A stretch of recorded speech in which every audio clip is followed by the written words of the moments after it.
Hello everyone, welcome to my YouTube channel success mantra. GSC PGT exam के लिए, mains के exam के लिए आंसर राइटिंग डेली, और ये बायो से रिलेटेड वीडियोस हैं। ठीक है, बायो के आंसर राइटिंग हम बताएंगे आपको कैसे लिखनी है। पूरा चैप्टर हम पढ़ेंगे, चैप्टर से एनालाइज करेंगे, कौन कौन से इंपॉर्टेंट पॉइंट्स हैं वो उठाएंगे, कहाँ से क्वेश्चंस बन सकते हैं वो बताएंगे, और क्वेश्चन को लिखने का तरीका भी समझाया जाएगा। बस आपको ये करना है, अगर आपने चैनल को सब्सक्राइब नहीं करा तो चैनल को सब्सक्राइब करिए, वीडियो पसंद आए तो लाइक करिए, वरना मत करिए। ठीक है, it totally depends on you. फिर अब आज हम पढ़ेंगे जैसे एल्गी, फिर हम कल पढ़ेंगे ब्रायोफाइटा, फिर टेरिडोफाइटा। तो एक महीने के अंदर 30 दिन के अंदर हम 30 चैप्टर, मतलब पूरा जो बायो का सिलेबस है, एंटायर सिलेबस, वो कवर कर लेंगे, और जो पूरे चैप्टर्स हैं वो भी कवर कर लेंगे। फिर उसके बाद जो जो इम्पोर्टेंट क्वेश्चंस होंगे या फिर जो टॉपिक छूट जाएगा उसको कवर करेंगे। ओके, और इसमें आप देखिए, हम आपको इतना सपोर्ट कर रहे हैं, आपके लिए इतना चीज़ें ला रहे हैं, तो बस आपको क्या करना है, चैनल को सब्सक्राइब करना है। वीडियो पसंद आ रही है तो ऑनेस्टली आप जो इसको लाइक करिए, मोटिवेशन मिलती है तो वीडियोस और बनाने में मज़ा आती है। चलिए वीडियो स्टार्ट करते हैं। आज का टॉपिक है एल्गी। हम एल्गी से रिलेटेड पूरा पढ़ेंगे, मतलब कैरेक्टरिस्टिक उसकी, और फिर उसकी क्लासिफिकेशन देखेंगे, और फिर उसका हम रिप्रोडक्शन देखेंगे। ठीक है, हो सकता है इसमें आधी चीज़ें आपको नेक्स्ट पार्ट में मिल जाएंगी, क्योंकि वीडियो को आप ज़्यादा लंबा नहीं खींचना चाहते, बस उतना कि जितना आपको पढ़ने में मज़ा आए। सिर्फ 10-15 मिनट का होगा, आप पढ़िए, चिल करिए, आपने पढ़ लिया, याद हो जाएगा आपको। फिर उसके बाद आप क्या करेंगे, नेक्स्ट वीडियो देखिए, ऐसे ऐसे करके आपको पता भी नहीं चलेगा और काफ़ी चीज़ें आपको याद भी होती जाएंगी। ठीक है, और मीडियम की बात करें तो ये इंग्लिश मीडियम में है। अगर जो हिंदी मीडियम के हैं वो आप उस अपना आंसर हिंदी में भी लिख सकते हैं, और अगर चाहें तो कीवर्ड्स इंग्लिश में लिखिए, लेकिन 1 या 2 वर्ड, इससे ज़्यादा मत यूज़ करिए। जो भी आपका मीडियम में इंग्लिश है तो टोटल इंग्लिश लिखिए, हिंदी है तो टोटल हिंदी लिखिए। बस उसमें अगर आप कीवर्ड्स अगर डालना चाह रहे हैं तो वो डाल सकते हैं इंग्लिश में, वरना फिर वो आप इंग्लिश हिंदी मिक्स करके लिखेंगे तो आपको मार्क्स ज़्यादा नहीं मिलेंगे। चलिए आज हम क्वेश्चन देखते हैं पहले एल्गी। तो इसके हम कैरेक्टरिस्टिक देखते हैं। देखिए, ये जो आपको लिखा है बुक्स में वो पैराग्राफ में लिखा है, लेकिन आपको क्या लिखना है, पॉइंट वाइज लिखना है। ये बात आप अपने माइंड में एकदम फिट कर लीजिए कि point wise classification, flow chart में टेबल बनाना है, कंपैरिजन करना है तो हमको लाइन खींच के करना है। ये बेसिक चीज़ें हैं जो कि आपके जो आंसर राइटिंग है उसको अच्छा बनाती, इफेक्टिव बनाती हैं। ओके, चलिए अब क्या है, पहला पॉइंट है एल्गी क्या है, यूकैरियोटिक ऑटोट्रॉफिक। चलिए, यूकैरियोटिक ऑटोट्रॉफिक होलोफिटिक, फिर नॉन वेस्कुलर थैलोफाइट। देखिए ये एक लाइन है लेकिन हम इसको 3 पॉइंट्स में लिखेंगे। कैसे, देखिए पहले आप हेडिंग डाल दीजिए, हेडिंग ज़रूर डालिए कि कैरेक्टरिस्टिक्स ऑफ एल्गी। ठीक है, अगर आपके पास मतलब मार्क्स की बाउंडेशन है कि अगर आपको मतलब 50 वर्ड यूज़ करने हैं, 40 वर्ड यूज़ करने हैं, तो फिर आप जो है हेडिंग को भी शॉर्ट कर दीजिए। ठीक है, कैरेक्टरिस्टिक डाल दिया, ख़त्म। फिर उसके बाद हमने पॉइंट डाला, दे आर यूकैरियोटिक, अगर आपका जो है लॉन्ग आंसर में। ठीक है, फिर आपका क्या है, दूसरा पॉइंट है नॉन वस्कुलर, ठीक है, थैलोफाइट। फिर क्या है, ऑटोट्रॉफिक। तो ये आपने देखिए 3 पॉइंट में आपने लिख लिया। एक तो ये तरीका होता है आपको लिखने का। ठीक है, they are non vascular thallophyte.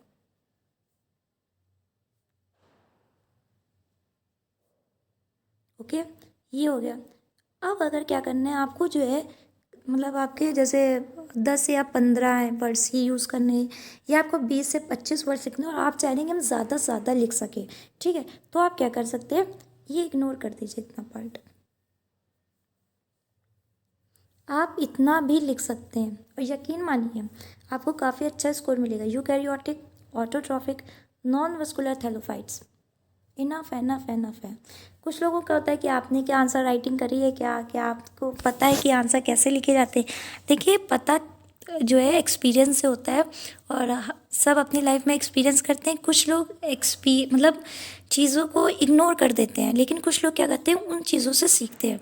तो जब आप ग्रेजुएशन या पोस्ट ग्रेजुएशन करते हैं तो जो है आप आंसर लिखते हैं लॉन्ग। तो जब आप लॉन्ग आंसर लिखते हैं तो फिर आपको ये होता है कि अच्छा, मेरे इस सब्जेक्ट में मार्क्स ज़्यादा है। क्यों ज़्यादा है, क्योंकि हमने ये चीज़ें इसमें अप्लाई करी थी, और उस सब्जेक्ट में कम रह गए। क्यों, क्योंकि उस सब्जेक्ट में हमने ऐसा नहीं लिखा था, वैसे ही करके लिखा था, हमने दूसरी चीज़ें तरीका यूज़ किया था।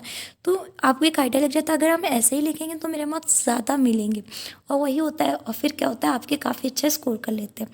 ठीक है, तो यहाँ पे भी आपको वही एक्सपीरियंस अपना मिलाना है, लगाना है। ठीक है, कोई आपको नहीं बता सकता आंसर कैसे लिखे जा सकते हैं, सिर्फ आप ही है जो आपका प्रेजेंस ऑफ माइंड एग्ज़ाम के टाइम लिखते टाइम आपका होगा। और आप एक बस याद रखिए, कुछ चीज़ें हैं जो बेसिक्स हैं, अगर आपने वो अप्लाई कर दी तो आपके जो मार्क्स हैं वो दूसरों के कंपैरिजन ज़्यादा मिलेंगे। In multicellular reproductive organs, the cells are fertile and take part in reproduction. There is no jacket of sterile cells surrounding the reproductive organ. In algae, embryo is not formed as a result of sexual reproduction.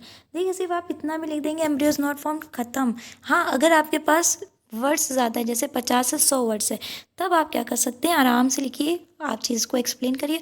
अगर आपके पास words कम है तो फिर आप वैसे ही आपको अपने आंसर को थोड़ा से घुमाना पड़ेगा, चेंज करना पड़ेगा। फिर the word is algae is derive from a Latin word alga, इन सब का कोई मतलब नहीं। अगर वर्ड आता है एल्गोलॉजी या फाइकोलॉजी, तब आप लिख दीजिए study of algae is known as algology और फाइकोलॉजी, या फिर the branch of botany deals with which deals with the study, तो थोड़ा सा और इफेक्टिव आएगा। लेकिन ये इतने बेसिक क्वेश्चन आपसे पूछे नहीं जाएंगे, जीआईसी पीजीटी का एग्जाम है तो ये नहीं आएगा। ठीक है, तो वही पढ़िए जो आपसे पूछा जाना है, तो ये चीज़ें आपसे नहीं पूछी जाएंगी, ये आपके लिए बेकार है। अ फादर ऑफ एल्गोलॉजी ये आप एमसीक्यू में दे चुके हैं, देकर आ चुके हैं, अभी आपसे रिटर्न में नहीं पूछा जाएगा।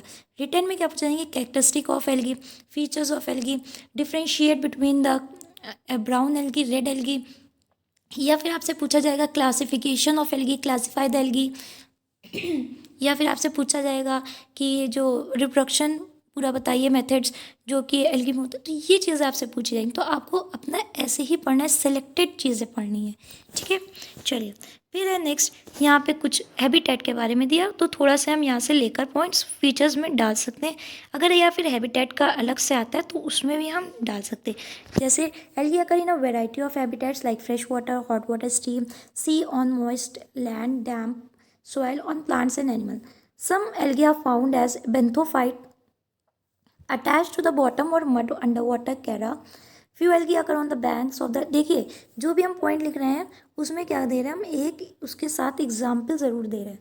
ठीक है, तो अगर हो सके तो एग्जाम्पल ज़रूर याद रखिए सबके साथ, तो क्या होगा, आपका जो आंसर है वो क्या हो जाएगा, थोड़ा सा इफेक्टिव हो जाएगा। एग्जामिनर कहेगा कि हाँ एग्जाम्पल है, तो आपको लगे, एग्जामिनर को अच्छा लगेगा। और जब आप जैसे एग्जाम्पल आपने लिखा तो उसमें अंडरलाइन कर दीजिए और फिर उसके बाद आप एग्जाम्पल लिखो। यहाँ पे देखिए, यहाँ से यहाँ तक की एक पॉइंट है ये पूरा। ठीक है, पैराग्राफ में मत लिखिएगा। चलिए, तो ये इसका हैबिटेट है, आप चाहें तो स्क्रीनशॉट ले सकते हैं, और जो है यहाँ पे सारी चीज़ें इंपॉर्टेंट आपको डिस्क्राइब्ड है विद एग्जाम्पल की कौन सा जो है एल्गी कहाँ पे पाई जाती है। ठीक है, और सब चीज़ें हैं। फिर उसके बाद हम पढ़ते हैं नेक्स्ट, यहाँ पे भी ये भी एल्गी का ही हैबिटेट है। ठीक है, कि कौन सी चीज़ें किसके साथ, जैसे डैम सॉइल में तो वॉचरी आपका पाया जाता है। ठीक है, inside the soil 1 to more algae also found in the bark of trees, walls and stone, जैसे आपका सिक्टोनेमा। देखिए सबके एग्जाम्पल साथ में दिए हुए हैं। इतना अच्छा जो स्टडी मटेरियल है वो आपको नहीं मिल सकता, वो सिर्फ आपको एमपी कौशिक और रमेश गुप्ता की बुक में ही मिल सकता है। तो मेरा मानना, आप 10 बुक के अलावा एक बुक पकड़िए और उसी को रीड करिए ज़्यादा से ज़्यादा। जितना आप रीड करेंगे, सिर्फ आप रीड ना करिए, जितना आपने रीड किया उसको लिखिए। जब आप लिखेंगे तब आपको जो है आइडिया लगेगा कि हाँ हम कितना लिख पा रहे हैं। ओके, तो यहाँ पे आपका है कि क्लेडोफेरा में live in symbiotic relationship with sponge. देखिए कितना अच्छा है, सबके एग्जाम्पल्स दिए हुए हैं। ठीक है, चलिए अब हम रिप्रोडक्शन की तरफ पढ़ते हैं। तो reproduction in algae takes place by the following method. अब देखिए यहाँ पे आप चाहे तो ऐसे भी लिख सकते हैं पॉइंट्स में, वेजिटेटिव, एसेक्सुअल एंड सेक्सुअल। चाहे थोड़ा सा आपको अच्छा करना है तो आप क्या करेंगे, आपने हेडिंग डाली रिप्रोडक्शन, फिर उसके बाद आपने इसको फ्लो चार्ट में बना दिया। देख रहे हैं आप कितना अच्छा व्यू आपको खुद लग रहा है कि हाँ, जब आपको अच्छा लग रहा है तो सोचिए एग्जामिनर को तो अच्छा लगे। फिर आपके ए सेक्सुअल के जो टाइप्स हैं वो लिख दीजिए, सेक्सुअल के हैं वो लिख दीजिए, वेजिटेटिव के वो लिख, तो ये चीज़ें आपके कम वर्ड्स में आपने ज़्यादा लिख लिया। ठीक है, और देखने में भी अच्छा मिल रहा है और वर्ड्स भी आपके कम। तो फ़ायदा ये हिंदी मीडियम वाले भी अप्लाई कर सकते हैं। ठीक है, सिर्फ इंग्लिश मीडियम वालों के लिए नहीं है। चलिए अब हम पढ़ते हैं वेजिटेटिव रिप्रोडक्शन। तो क्या होता है, it is a simple process of reproduction in algae. By this process thallus divides into. अब देखिए simple process of reproduction in algae, words कम है, लिखने की ज़रूरत नहीं है। ठीक है, अगर ये आपको लगता है कि आपके पास वर्ड्स की मतलब बाउंडेशन है, मत लिखिए। अगर आपके पास वर्ड्स हैं, आपको लिखना ज़्यादा है और आपको मिल नहीं रहा है, तब क्या करिए, आप इसको शामिल कर लीजिए। ऐसे ही आंसर को आप क्या कर सकते हैं, मतलब कहाँ पे आपको लंबा करना है, कहाँ पे आपको छोटा करना है, ये आपको सीखना है। अगर आ गया तो फिर आपको कोई रोक नहीं सकता है सिलेक्शन से। तो vegetative reproduction, it is a simple process of reproduction in algae. By this method thallus divides into small fragments and each part later on gives rise to a new plant. This process is termed fragmentation. In class Myxophyceae it takes place by hormogones. और example आपका है Oscillatoria and नोस्ट्रॉक. देखिए example must है, लिखना ही लिखना है, with example से याद करिए. देखिए हम कितनी बार कह चुके हैं और आप भी सुन सुन के थक गए होंगे, लेकिन सिर्फ इसीलिए रिपीट कर रहे हैं क्योंकि ये काफ़ी चीज़ें इंपॉर्टेंट है. ठीक है, तो आपने यहाँ पे ये क्लास भी मेंशन कर दिया कि किस क्लास में जो है वेजिटेटिव रिप्रोडक्शन मेनली पाया जाता है. ठीक, अब इससे अच्छा आंसर नहीं लिख सकते आप, और ये चीज़ आपको मेमोराइज करनी पड़ेंगी थोड़ी सी. ठीक है, फिर आते हैं सेक्सुअल रिप्रोडक्शन में. देखिए इतना सारा है, नहीं इतना सारा नहीं लिखना है, आपको सेलेक्ट करना है. ठीक है, कैसे सेलेक्ट करेंगे देखिए. In this process, some cells of protoplasm or few cells of the plant divides mitotically to form a small-sized motile, non-motile structure, the spore. Each spore is liberated from the mother cell and gives rise to a new plant. Because the meiosis do not take place in spore formation, the number of chromosome in spore remains the same as that of the parent cell. देखिए यहाँ पे आप 3 points में लिखिए. पहला point, पहले आपने ये सेक्सुअल रिप्रोडक्शन डाला. पहला पॉइंट आपने डाला इस प्रोसेस में क्या होता है, स्पोर का फॉर्मेशन होता है. ठीक है, जो प्लांट्स जो सेल्स, प्लांट की सेल्स होती हैं वो कैसे डिवाइड होती हैं, माइटोटिकली. ये वर्ड आप लिख लीजिए. ठीक है, ये नहीं गिव राइज टू 2 डॉटर्स या 4 डॉटर, नहीं, माइटोटिकली खत्म. आपको वहाँ पे एक्सप्लेन नहीं करनी डेफिनेशन. ठीक है, mitotically to form a small size motile non motile spore, खत्म. एक पॉइंट आपका यहाँ से यहाँ तक ही हो गया. फिर आपने दूसरे पॉइंट में लिखा each spore is liberated from the mother cell and give rise to a new plant. Simple, कोई दिक्कत, कोई प्रॉब्लम नहीं. फिर आपने थर्ड पॉइंट क्या लिखा, the meiosis do not take place in spore formation, therefore the number of chromosome in spore remains the same. क्योंकि meiosis में क्या होता है, जो आपका क्रोमोसोम्स के नंबर हैं वो क्या हो जाते हैं, हाफ हो जाते हैं. अगर 46 है तो 23 हो जाते हैं. लेकिन जो आपका माइटोटिक मतलब माइटोसिस होता है उसमें क्या होता है, आपका क्रोमोसोम जो नंबर्स होते हैं वो जो आपके सेम रहते हैं. अगर आपका 46 है तो 46 क्रोमोसोम्स रहेंगे. तो ये चीज़ आपको याद करने की ज़रूरत है नहीं है, क्योंकि हमने वर्ड एक लिख लिया माइटोटिकली, समझ गया यहाँ पे माइटोसिस होता है. इसलिए जो नेक्स्ट पॉइंट हमको लिखना है वो ये लिखना है कि मियोसिस नहीं होता है, इसलिए क्रोमोसोम नंबर कॉन्स्टेंट है. ठीक है, अब क्या होता है, फॉलोइंग मेथड्स. अब मच फास्टर, मच स्लोअर नहीं, जब डिफरेंस पूछा जाएगा तब ये हम मेंशन करेंगे. अभी यहाँ पे मेंशन करने की ज़रूरत नहीं है. हाँ, अगर आपके पास वर्ड्स कम है तो आप लिख सकते हैं. ठीक है, लेकिन आपके पास इनफ मटेरियल है, आप लिखने की ज़रूरत नहीं है. अब बाय ज़ूस्पोर, अब यहाँ पे भी आप क्या करिए, फ्लो चार्ट बना लीजिए हल्का से. कैसे, आपने यहाँ पे डाला एसेक्सुअल रिप्रोडक्शन, फिर आपने क्या करा, इसको यहाँ पे बता दिया. अगर आपके पास वर्ड्स कम है, जैसे आपने ज़ूस्पोर डाला, फिर आपने डाला, फिर उसके बाद आपने एक एग्जांपल दे दिया, एक लाइन में आप समझा दीजिए. ठीक है, वर्ड्स कम हों तब. अगर आपके पास मतलब अगर 150-200 वर्ड्स का लिखना है तो ये मत करिएगा, फिर वो बेवकूफ़ी आपकी कहलाएगी. फिर आपने लिख लिया, आप क्या करिए, नंबर 1 डालिए. फिर अगर आपका 150-200 वर्ड्स का है, अच्छा खासा आपको लिखना है, तो नंबर 1 डालिए. फिर आप उसको समझाइए, फिर एग्जाम्पल दीजिए, ऐसे करके फिर करना है आपको. ठीक है, और ये नहीं कि हर जगह फ्लो चार्ट बना रहे हैं आप, ये भी ना करिएगा. अगर एक में फ्लो चार्ट बना रहे हैं तो दूसरे में चाहिए कोशिश करिएगा कि 1 by 1 करके लिखिए. जैसे ये सेक्सुअल डालना 1 2 3 4 5 6 ख़त्म, ऐसे करके लिखिए. तो वो क्या होगा, वहाँ पे थोड़ा सा चेंज मिलेगा, और हर इंसान को थोड़ा सा चेंज ही पसंद है. वही चीज़ें रिपीट होती रहेंगी तो क्या हो जाएगा, आपकी जो आंसर शीट है वो आपकी बोरिंग लगने लगेगी, और एंड तक जाते जाते इंसान सोचेगा यार क्या फ्लो चार्ट ही तो बनाया है, बस आके मार्क्स वहीं से थोड़ा सा इंटरेस्ट कम होता है. तो आपको क्या करना है, एग्जामिनर जो कॉपी चेक कर रहा है उसका आपको इंटरेस्ट बनाए रखना है कि आपकी कॉपी में अच्छा नयापन, अच्छा अरे ये क्वेश्चन दूसरे तरीके से लिखा है, वेरी गुड. तो मतलब ये चीज़ आपको चाहिए जो मेंस की आंसर राइटिंग में देखा जाता है. ठीक है, चलिए, तो बाय ज़ूस्पोर देखिए आपको सब, जब आप जीआईसी का आपने प्री अगर क्वालिफाई करा है तो इसका मतलब है आपको ये सब चीज़ें आती हैं, बस आपको लिखने का थोड़ा सा तरीका होना चाहिए. और थोड़े से आपको वर्ड्स याद करने पड़ेंगे, जैसे डेफिनेशंस हैं, कंपैरिजन है, तो जो मेन पॉइंट्स हैं वो आप उठाइए। ठीक है, अब अगर आप याद करें दे आर, यूनिसेलुलर, कुछ बच्चों के क्या होता है कि वो रटते हैं हर चीज़ को, तो दे आर की ज़रूरत ही नहीं, यूनिसेलुलर, यूकैरियोटिक, प्रोकैरियोटिक, जो भी आप डाल लीजिए दिमाग में। फिर आपको क्या करना है, इंग्लिश में लिख दीजिए, ख़त्म। चलिए फिर बाय जूस्पोर, तो in this process under favourable conditions biciliated Ulothrix, tetraciliated और multiciliated motile zoospores are formed and liberate on bursting of mother cell. Zoospores are usually formed during night and liberate during the daybreak by aplanospores. In this case, the protoplasm gets separated from the cell wall to form one or more thin-walled, non-ciliated, non-motile. देखिए इसमें ज़्यादा नहीं लिखी है, लंबी लंबी नहीं लिखी, आपको 5-5 6 लाइन की नहीं याद करनी डेफिनेशन, आपको 2 लाइन की याद करिए। देखिए वर्ड्स देखिए कितना अच्छा अच्छा लिखा है, नॉन सीलिएटेड, ठीक है, नॉन मोटाइल, मोर थिन वर्ड, देखिए सब एक ही लाइन में लिख दिया गया और ख़त्म। तो यहाँ से आप डेफिनेशन उठाइए। हम फिर आपसे कह रहे हैं 10 किताबें मत भागिए, 1 या 2 किताबें आप सेलेक्ट कर लीजिए, आपको ये पढ़नी है और वो आप पूरी पढ़ लीजिए। अगर आपने वो पूरी पढ़ ली तो आपका काफ़ी हो जाएगा। ठीक है, फिर है तीसरा बाय हिप्नोस्पोर। तो जब बाय हिप्नोस्पोर है, in this process under favourable condition the protoplasm of the cell separate from the cell wall and collects in the centre, they are non motile and thick walled. ये thick walled होता है, ये क्या होता है, thin word होता है। ठीक है, they give birth to a new plant on the commencement of favourable condition watch area. और एग्जाम्पल तो मस्ट है, आपको एग्जाम्पल लिखना ही है। देखिए फिर हम रिपीट कर रहे हैं। ठीक है, फिर उसके बाद आता है पामेला स्टेज, फिर बाय एंडोस्पोर्स और बाय एकेनाइट। देखिए आप स्क्रीनशॉट लेते रहिए, अगर आपके पास बुक नहीं है या आप बुक नहीं मंगवा पा रहे हैं तो आप स्क्रीनशॉट्स लेते रहिए, इतना आप नोट करते चलिए तो भी आपके पास काफ़ी खुद का ही स्टडी हो जाए। और जो भी आप लिखिए खुद के आंसर्स लिखिए, किसी का कॉपी मत करिए, किसी का आप जैसे आंसर आपको 10 लिखवा दिए गए, आपने वो रट लिए, नहीं, आप खुद लिखिए, प्रैक्टिस करिए। पहले लंबा लिखिए, फिर उसी को छोटा छोटा करते चले जाइए। तो हर तरीके का आपका तैयार होना चाहिए कि अगर ये इतना बड़ा आएगा तो हम इतने बड़े में लिखेंगे, छोटा आएगा तो हम छोटा लिखेंगे, और छोटा आएगा तो हमें ऐसे लिखना है। ठीक है, वो आपको अपने माइंड में ये सेट करना पड़ेगा।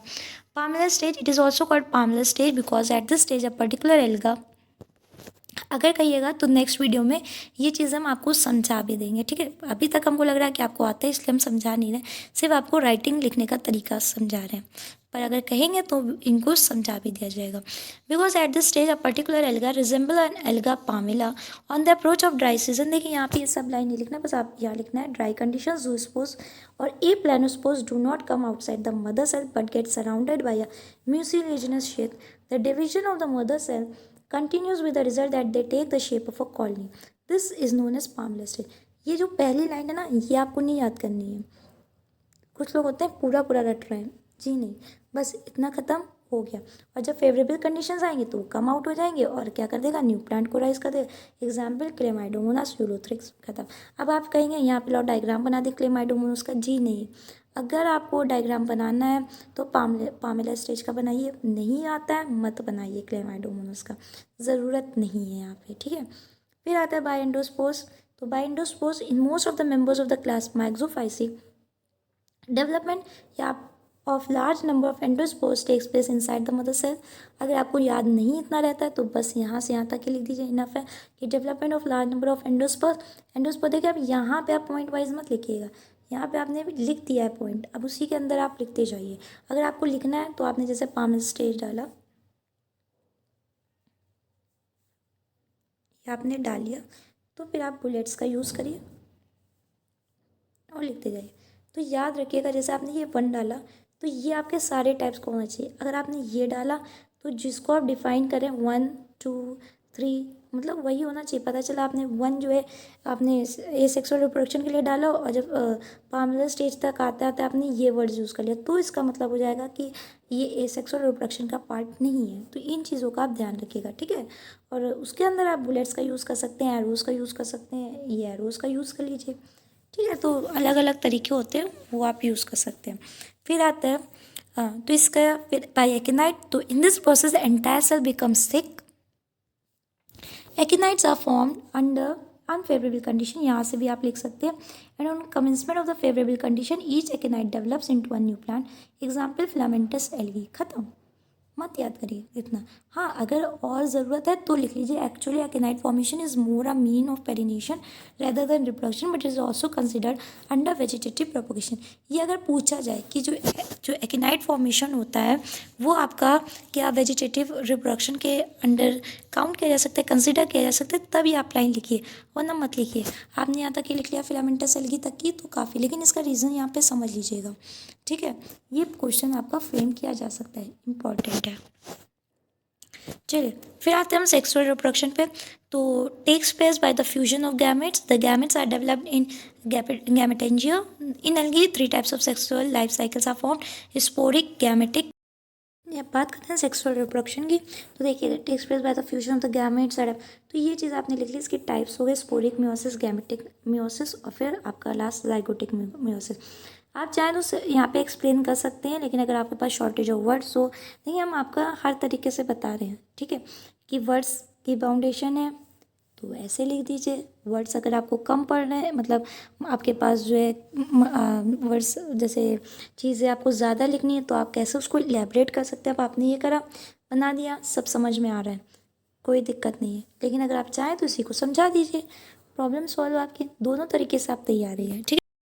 Sporic meiosis. It is a characteristic of diplohaplontic life cycle in which two types of plant bodies, diploid and haploid, alternate each other. This type of life cycle resembles to that which is found in pteridophyte.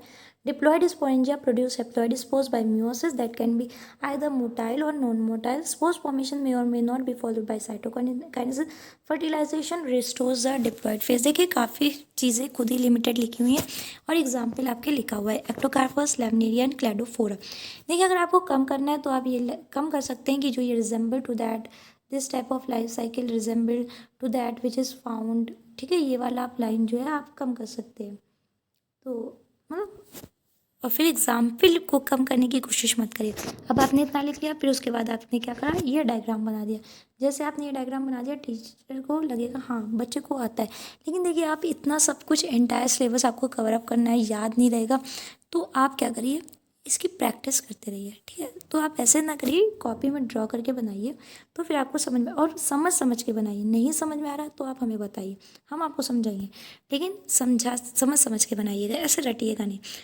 चलिए फिर आता है gametic meiosis. क्योंकि अगर आपका एक word skip हुआ entire, फिर उसके बाद वाला गया, फिर आप नहीं लिख सकते अगर आपने रटा है तो। Gametic meiosis, it is a characteristic of diplontic life cycle in which diplophase और स्पोरोफिटिक जनरेशन इज डोमिनेंट, ठीक है। तो स्पोरोफिटिक जनरेशन आपकी डोमिनेंट होती है। This type of life cycle resembles to that of the seed plants and majority of animal. देखिए यहाँ पे किससे रिजेंबल करती है, टेरिडोफाइटा से। अगर इनमें से आप डिफरेंस आता है तो ये आप लिख सकते हैं, इंक्लूड कर सकते हैं। नहीं लिखना चाहते हैं अगर आप गैमेटिक मियोसिस में तो स्किप भी कर सकते हैं। In this type of meiosis, certain cells of multicellular diploid phase undergo meiosis to make gametes, not spores. The gametes fuse to form zygote because meiosis produces gametes directly. It is called gametic and it is rare in algae. Example है आपका diatom और सरगेसम। आप ये भी word skip कर सकते हैं, it is rare in the algae.